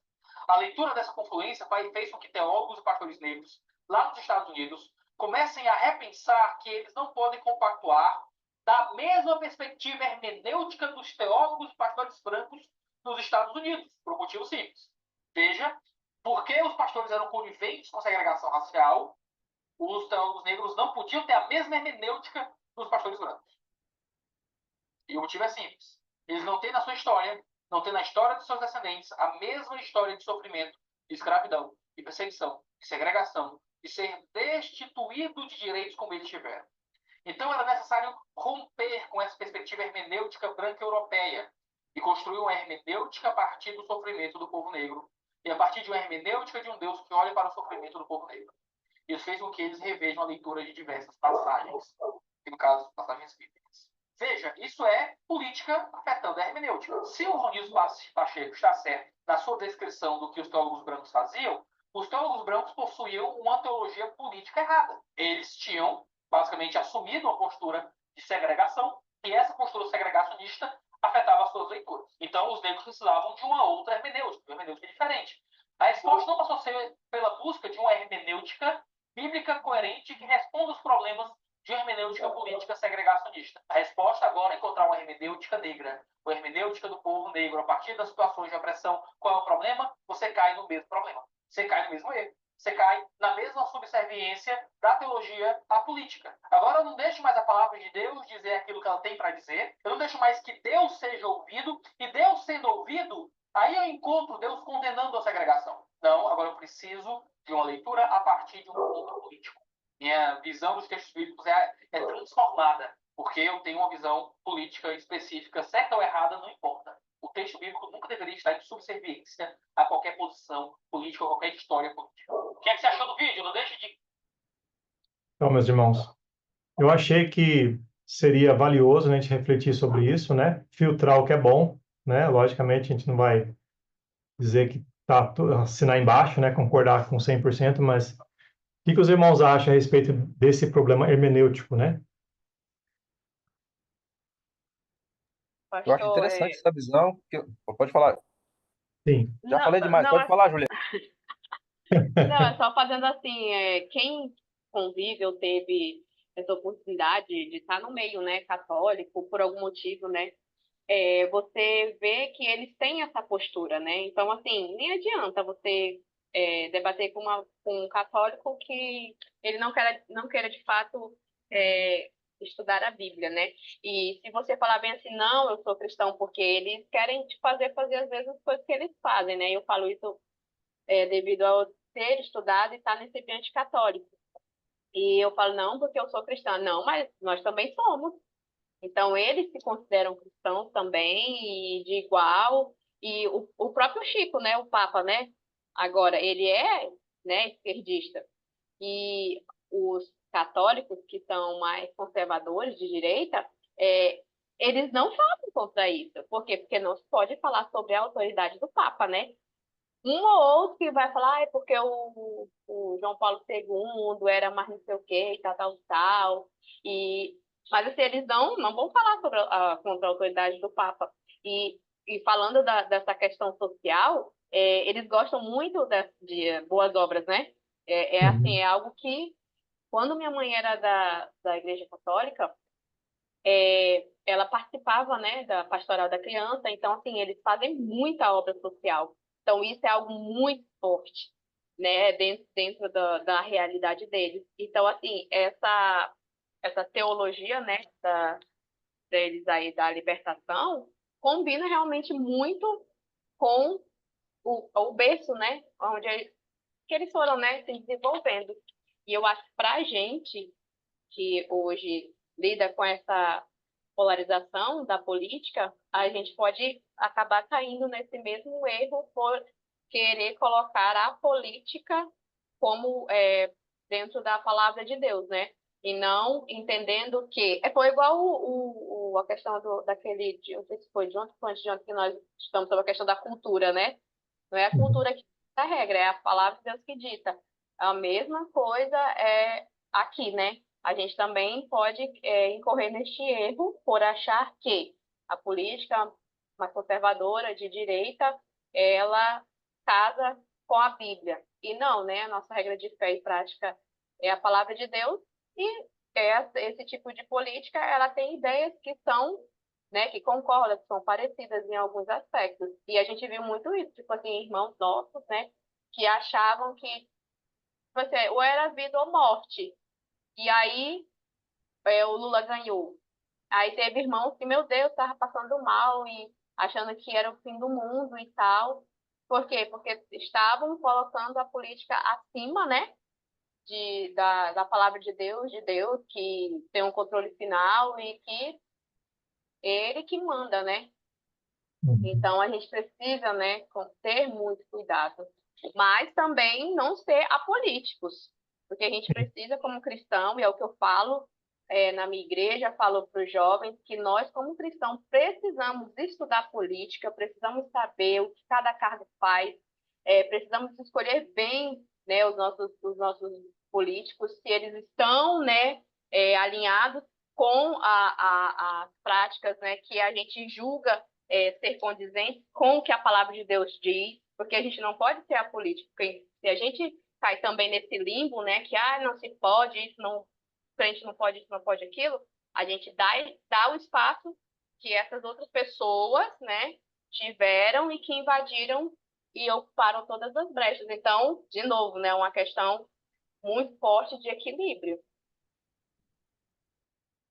Bem falado, minha irmã. Resumiu bem aí tudo o que tinha que ser dito na parte da política, né? É isso mesmo. E a gente pode, interessante que a gente foge dos ídolos, né? Mas às vezes até mesmo o ponto de vista político pode ser um ídolo. Aí isso é refletido o tempo que a gente investe ou gasta, né? Às vezes pensando ou como que a nossa emoção fica aflorada quando uma coisa acontece. Por exemplo, né? Quando o atual presidente ganhou, quase que uma depressão aconteceu, né?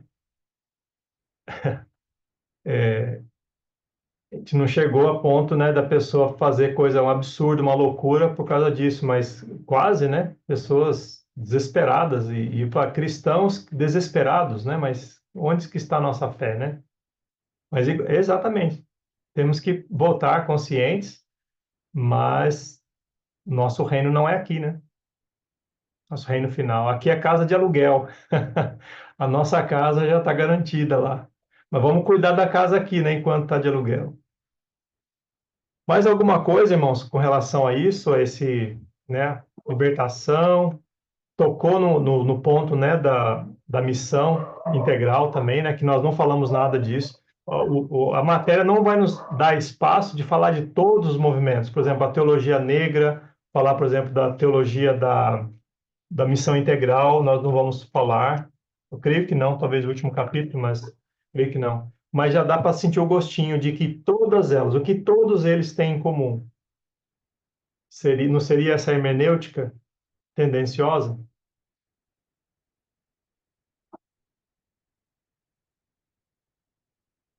Isso aí, né? Uma péssima interpretação da palavra, né, pastor? Então vamos levantar, né, fazer jus à nossa denominação, né, Batista Bíblico. Não vamos colocar isso só como um chavão, né? Vamos realmente procurar ser bíblicos, né? Em todas as áreas e muito bem.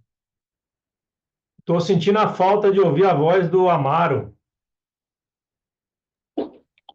Ô, meu pastorzão, acabei de chegar em casa aqui, tô ouvindo aqui aí os debates aí, consegui pegar uma parte aí do Iago Martins, eu assisto bastante vídeo dele, gosto bastante apesar que ele é um calvinista, né, isso aí a gente sabe, mas, enfim, né, a gente anda com eles também.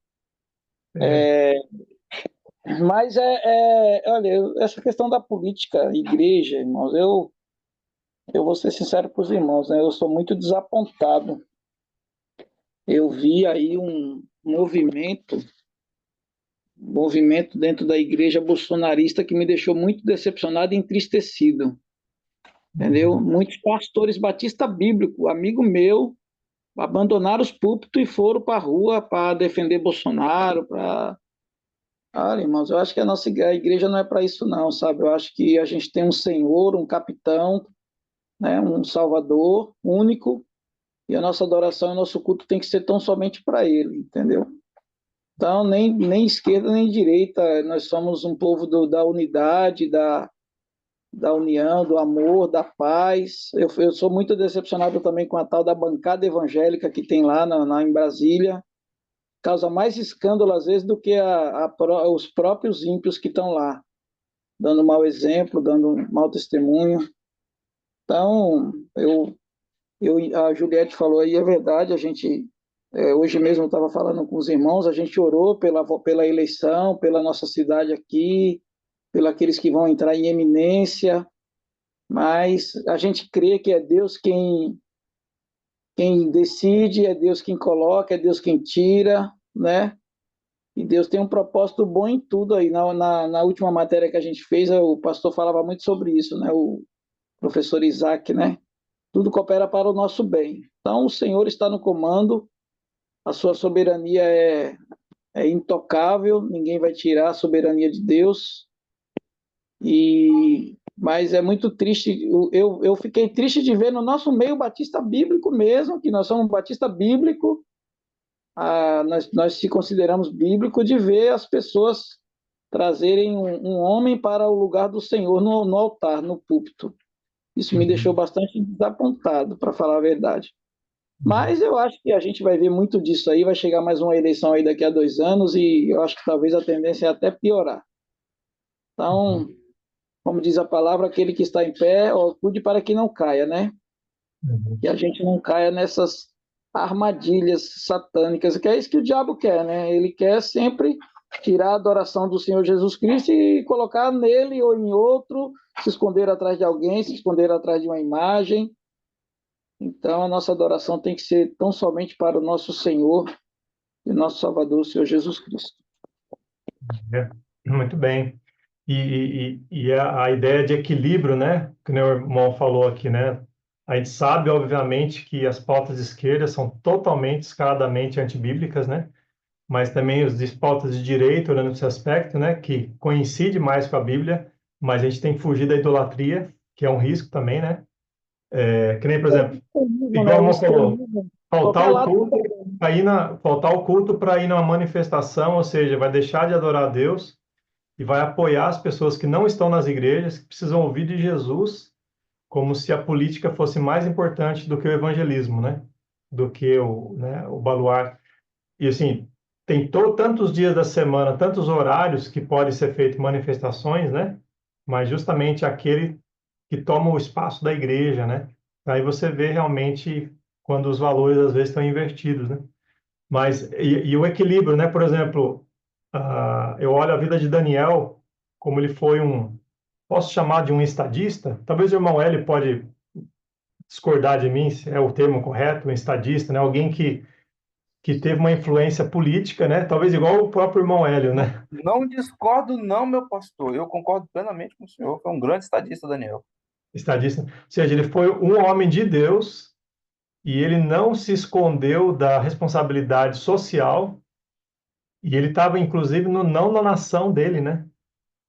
Ele podia muito bem falar, não, eu não vou pisar aqui nesse país, eu não vou ter parte nenhuma, eu não quero. Mas, olha, ele orou e ele foi luz nas trevas. E ele lá no meio daquela sociedade podre, ele apontava para Deus, né? Ele apontava para Deus. Não apontava para si, não apontava para a esquerda, para a direita, ele apontava para Deus. E os líderes pagãos viram que tinha uma bênção sobre ele, uma bênção que era algo celestial, né? E olha para você ver que coisa. Então isso mostra para a gente como que a gente pode ser diferença nesse mundo, apontando para quem merece a glória, né? Muito bem, meus irmãos. Creio que foi bom o nosso tempo aqui. Nós vamos terminar mais cedo hoje, tá? Vou deixar os irmãos. O nosso intervalo vai durar o resto da noite.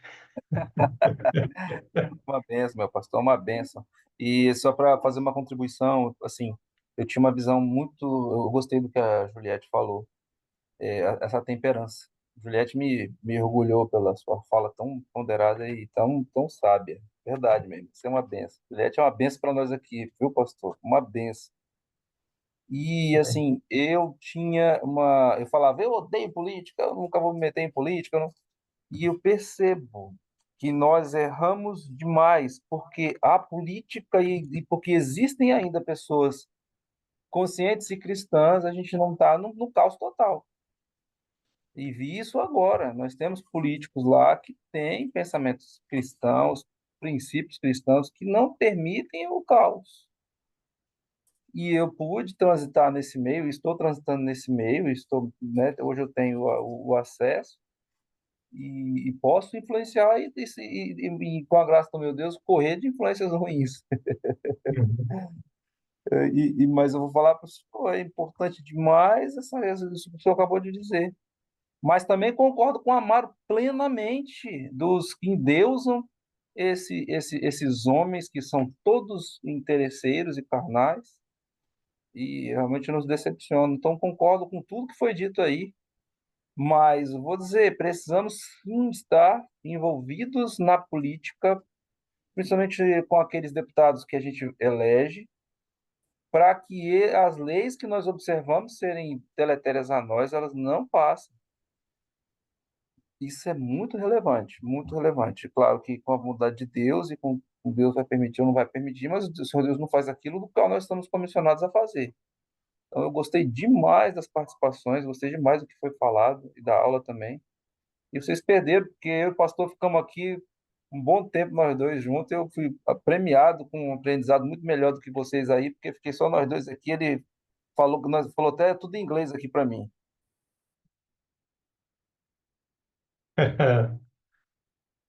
Irmãos, foi uma benção, né? Agradeço os irmãos aí por ter um dia tão corrido e ainda chegar no final, tá disposto ainda sem dormir na aula, né? Mas acho que foi valioso. Vamos ter uma palavra de Ô, oração pastor, encerrando? só mais uma palavrinha, só me perdoe por ser tão prolixo. Amanhã Claro. eu e a Valesca estaremos fazendo uma viagem. Nós não conseguiremos chegar na aula. Vamos assistir a última aula, provavelmente pelo vídeo. E de antemão, foi um prazer imenso conhecer o senhor. Foi uma alegria. Eu e a Valesca ficamos encantados com o senhor, com o seu jeitinho tão especial e tão gentil. Very kind. Prepara a mala, pastor. O senhor tem mala para viajar, não? Para acabar de receber o Queremos convite para ir lá agradecer. fazer uma Vai, conferência na igreja dele, pastor. vai Prepara, onde? Na igreja? compra as É, passagens, tá bom? logo você vai vir aqui fazer uma conferência aqui com a gente. Ô, meu Vou irmão. agradecer ao senhor por essa matéria, que realmente é uma matéria que nós realmente foi muito legal, foi muito importante isso. E quero pedir perdão ao senhor. Amanhã eu e a Valesca precisaremos fazer uma viagem.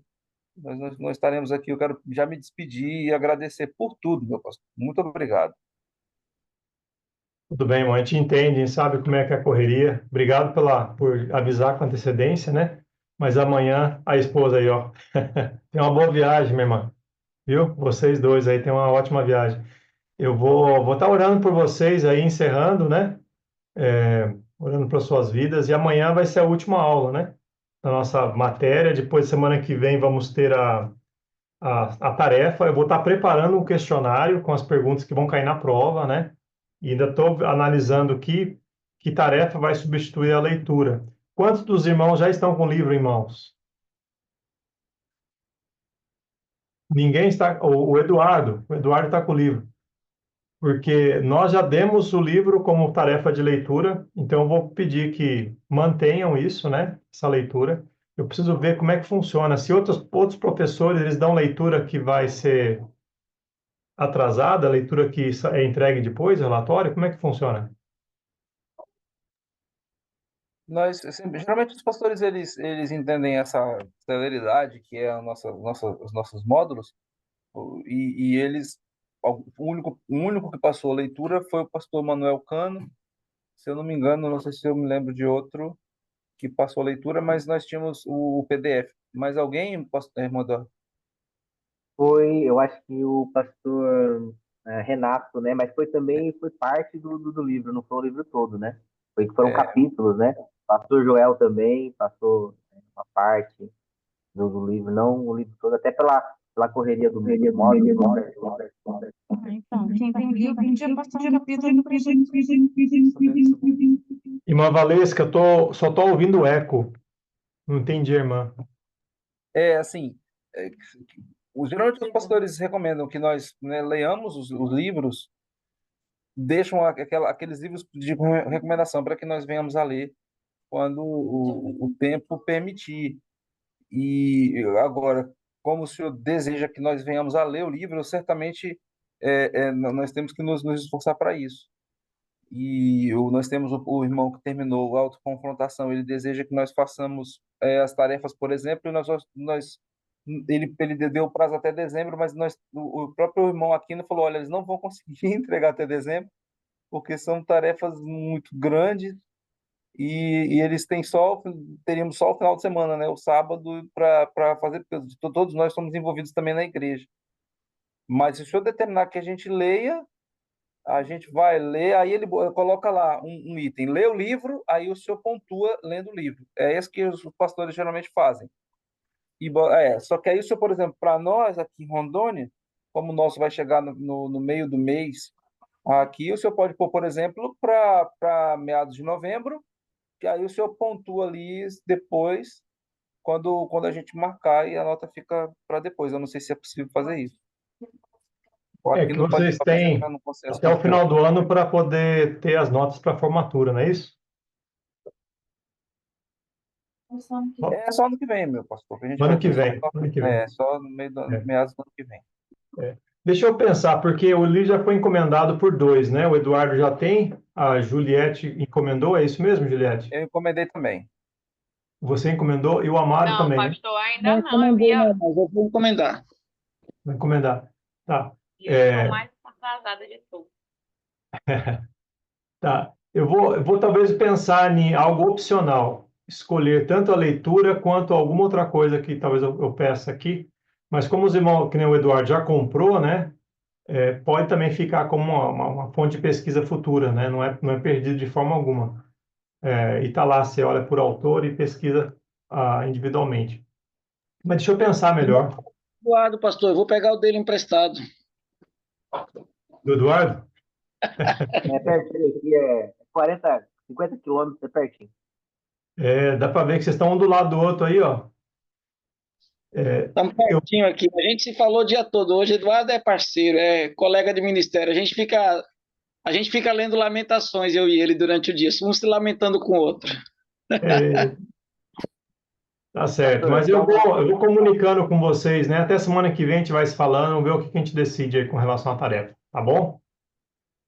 o pastor A Ô, estava tarefa pastor, falando mas sobre o basicão é isso aí, é um questionário e uma prova, entendeu? Normalmente os pastores colocam assim, por exemplo, a prova vale de 1 a 10, aí eles colocam 2 pontos a leitura do livro e tal.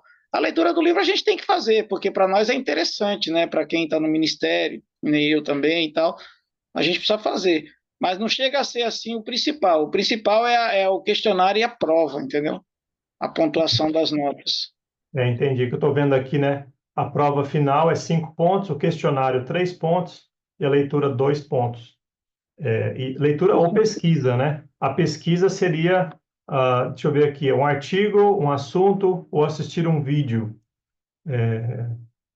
Eu vou pensar certinho no que passar para vocês, porque eu entendo como é que é a correria, né? Entendo como é que é. E vocês se deram bem na matéria, assimilaram, participaram bem, né? Não tem o que ficar cavucando mais do que isso, né? E eu vou pensar e a gente vai se falando, tá bom? O seu método foi ótimo, pastor. Nos envolveu e permitiu essa interação que realmente fixa, né? Que bom que os irmãos aproveitaram e participaram, né? Isso foi uma benção.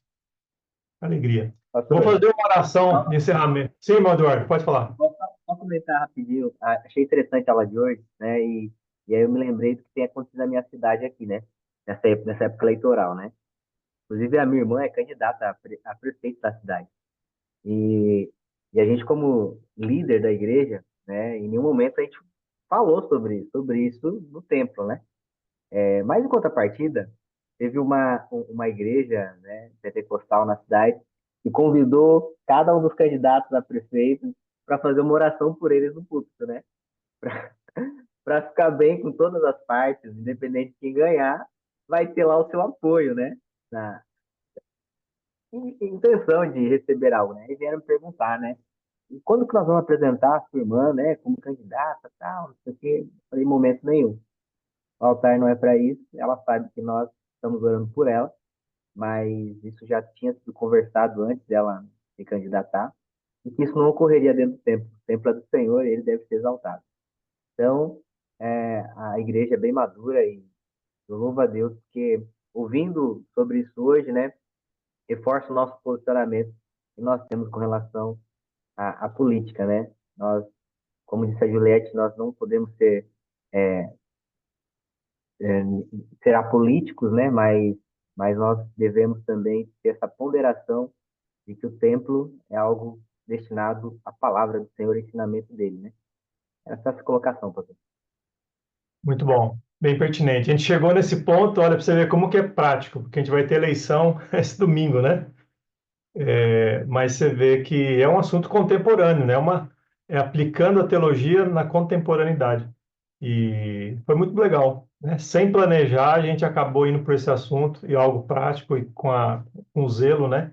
E vamos encerrar com uma oração para esse momento. Aí os irmãos tenham esse restante de minutos aí da noite. Obrigado, Senhor, por essa classe. Obrigado pelos três teólogos que nós estudamos.